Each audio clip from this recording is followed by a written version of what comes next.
heard of Julius July Perry?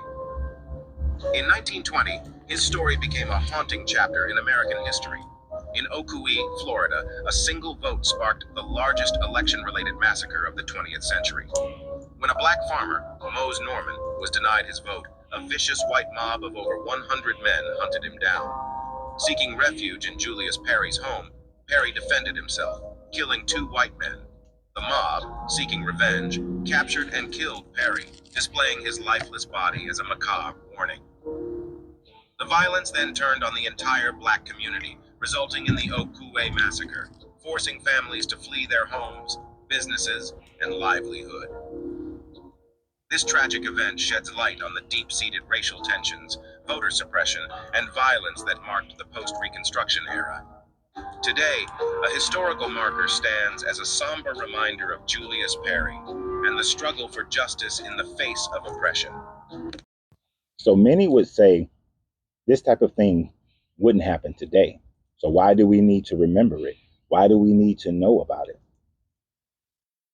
We need to know about it because although these things would not happen today, there are methods that are accessible today in order to suppress people from being able to live the life that they truly are desiring to live, to have a free and equal opportunity to prove how unequal they are. Voter suppression, even though I'm not a big on voting, but for those who are, but voting suppression still occurs when they try to redistrict and redraw the voting lines to ensure that those who are currently in power will remain in power. When they make laws such as the amount of money that a school gets is based on the tax revenue of that area. Contemplate this for a second. If I'm in a wealthy area, my school gets more money, therefore creating a larger educational gap between those who have money and those who do not, keeping the poor poorer, not only financially, but through education, which directly does affect your finances. They may not be able to come out in a great mob and kill a black person, kill a poor person, but they kill you by not allowing you to have the proper representation that you deserve to have. And if you are consistently voting for those who are not fighting to change this, then what is the value of your vote?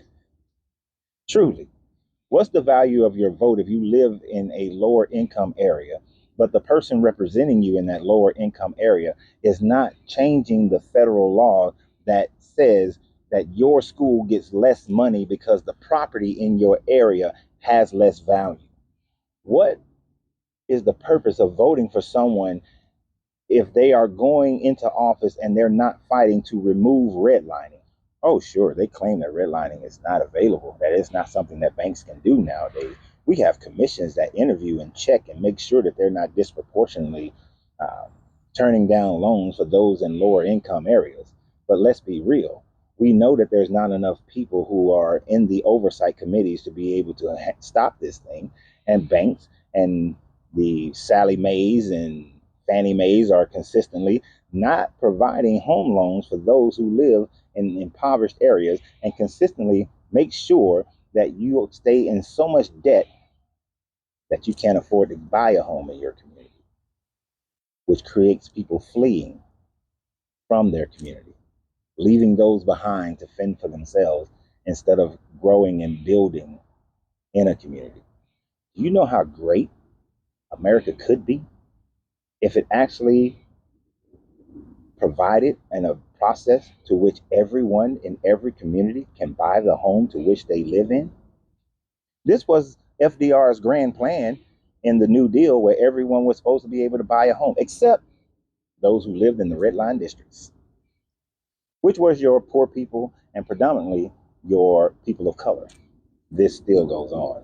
Go to any neighborhood that is predominantly of color, not any, most neighborhood of predominantly colored people of color, and you will find that they are renters and not buyers, simply because They are constantly put in a situation where they are in debt. Look at our economy today. Most people are working one or two jobs to be able to afford a decent living. And those living compared to other countries may be great, but compared to America, they're not sustainable. They're not equal. They're not even close to being equal. So who are you voting for? Why aren't you holding those people accountable? You have to take on at least that level of responsibility yourself. Because if you're not, then you're leaving the door open for this type of suppression to continue to happen in your community. You have a great day. Remember always, you got to free yourself to be yourself because your greatness is non-negotiable. Good journey, good vibrations.